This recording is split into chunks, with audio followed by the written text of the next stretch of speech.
Bonjour, bienvenue pour ce nouveau numéro d'Usine Up avec comme d'habitude notre expert Guillaume Dupois qui est directeur général de l'accélérateur EPOCAE. Bonjour Guillaume. Bonjour Christophe. Puis aujourd'hui nous recevons Albert Reynaud. Bonjour Albert. Bonjour. Vous êtes CIO et cofondateur de Semena.io. Semana, effectivement. Semana, ouais, j'ai du mal à le dire, je ne sais pas pourquoi. C'est une entreprise qui est spécialisée dans la gestion du télétravail. Qu'est-ce qui fait que vous vous êtes intéressé? Vous avez eu le nez creux, vous avez senti qu'il allait y avoir quelque chose. En France, on avait eu déjà les grèves, peut-être fin décembre 2019-2020, où le télétravail avait commencé à décoller. Il y a une enquête de Malakoff-Médéric qui le montre très bien. Qu'est-ce qui vous a fait vous lancer sur ce sujet-là? Effectivement, donc nous on était, pour être transparent avec vous, initialement focalisés sur des sujets de mobilité d'entreprise et on s'est retrouvés tous soudainement confinés et on a réalisé avec mon associé qu'il y avait un sujet encore plus brûlant pour les responsables RH et les office managers qui était celui de la gestion du télétravail qui, comme vous en doutez, connaît un essor massif depuis quelques mois et même quelques années maintenant. La crise sanitaire étant un accélérateur de cette pratique.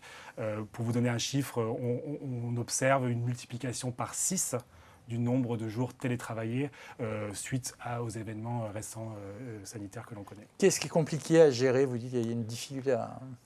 Alors effectivement, donc, effectivement, on pourrait très bien dire, ben voilà, vous venez quand vous voulez, etc.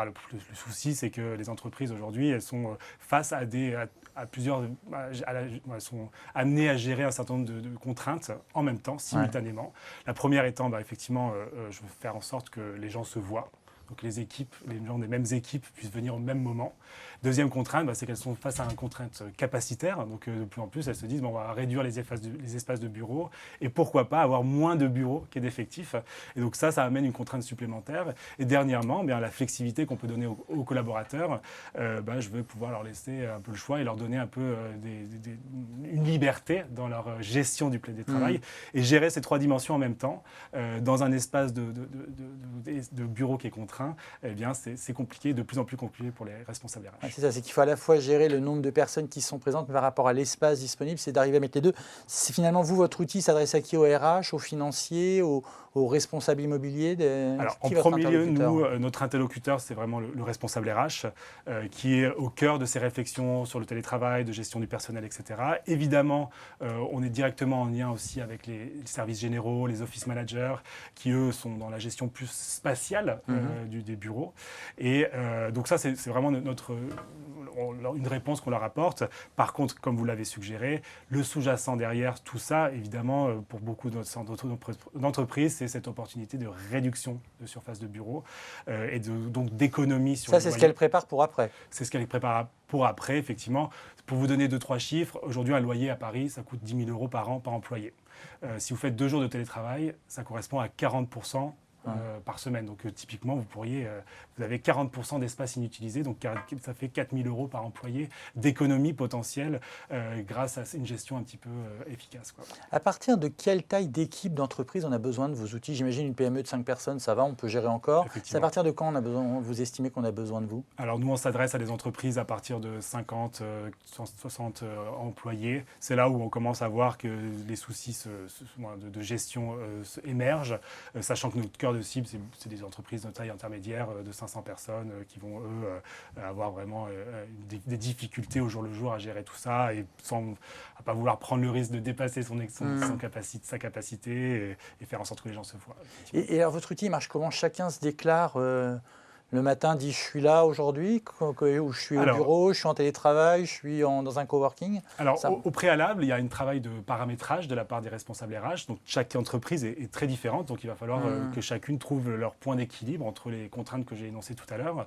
Et donc, elles vont déterminer un nombre minimum ou maximum de jours de présence ou alors des jours fixes de présence. Elles vont aussi établir des modalités d'allocation d'espace et à partir de ces contraintes, les collaborateurs peuvent se loguer à Semana et donc réserver les jours de présence qu'ils souhaitent en fonction des contraintes, visualiser effectivement quels sont les jours où ils sont censés venir ou quels sont les jours où d'autres membres de leurs équipes de l'entreprise viennent et par la suite voir un peu aussi où est-ce qu'ils sont censés s'asseoir parce que quelles sont les zones qui leur sont attribuées, quels sont leurs desks qui leur sont dédiés, etc. Ça veut dire que c'est une solution Semana, je l'ai bien dit, uniquement pour les entreprises en flex office ou aussi pour les autres? Alors le réel intérêt, effectivement, c'est pour les entreprises en flex office. On va juste rappeler ce que c'est le flex office. C'est ces entreprises où il n'y a pas de bureau attitré, où on arrive le matin et on s'installe là où il y a de la place. Effectivement, sachant que dans la réalité, on est toujours dans des modes un peu hybrides, c'est-à-dire qu'une partie de l'organisation restera sur des desks dédiés et d'autres parties de l'organisation, effectivement, seront sur cette modalité de gestion où il y a ce qu'on appelle aussi Clean Desk Policy. Donc, vous avez à la fin de la journée l'obligation de nettoyer votre desk et de le laisser libre pour la journée suivante, quoi. Vous, votre principal concurrent, c'est le jour où les entreprises décideront de ne plus avoir de bureau, où chacun sera chez soi? Alors, c'est quelque chose... Effectivement, alors il est possible qu'on arrive là pour certaines entreprises. Nous, notre conviction, c'est que les gens ont besoin de se voir et qu'on tend vers un monde décentralisé ou hybride où l'espace de travail n'est plus uniquement le bureau, mais d'autres espaces, à commencer par la maison, comme on l'a tous expérimenté à grande échelle ces derniers mois, mais aussi des espaces de coworking chez le client, dans les transports, dans les hôtels, et que tous ces espaces, bout à bout, constituent finalement le bureau de demain et qu'il va falloir maintenant gérer ce nouveau paradigme dans l'organisation des entreprises. Juste une dernière question, si vous pouvez faire une réponse courte. Est-ce que votre système est ouvert, c'est-à-dire est-ce qu'on peut intégrer les consultants, les gens qui viennent, les indépendants qui viennent travailler une journée? Bien sûr. Puisque typiquement, le travail en équipe, c'est aussi un problème, savoir le jour où tel consultant va être là. Ça peut être ouvert vers l'extérieur? Effectivement, donc ça fait partie des paramétrages d'avoir des guests qui viennent de manière régulière, plus ou moins régulière, parce que comme vous l'avez dit, on a aujourd'hui des changements, des transformations de l'organisation avec potentiellement des employés qui sont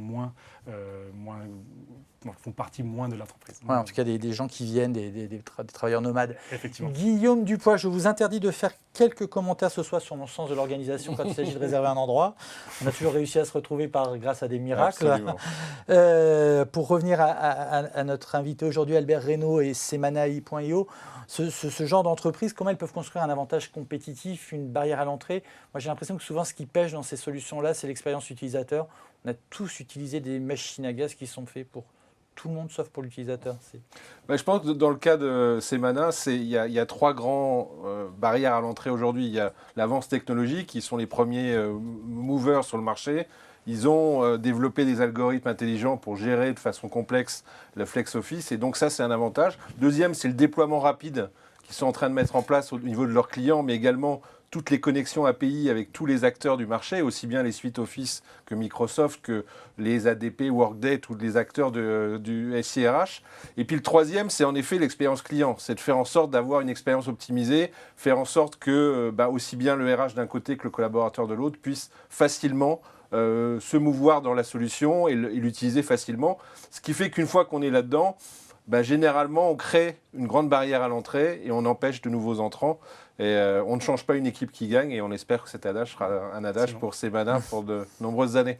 Merci Guillaume Dupois. Je rappelle que vous êtes le directeur général de l'accélérateur EpoCup. Merci Albert Reynaud, vous êtes CIO et cofondateur de, j'essaie de bien le dire, Semana.io, c'est ça? Effectivement. Merci à vous d'être venu. Merci. Merci à vous de nous avoir suivis. À très bientôt pour un nouvel Usine Up. Bonne journée.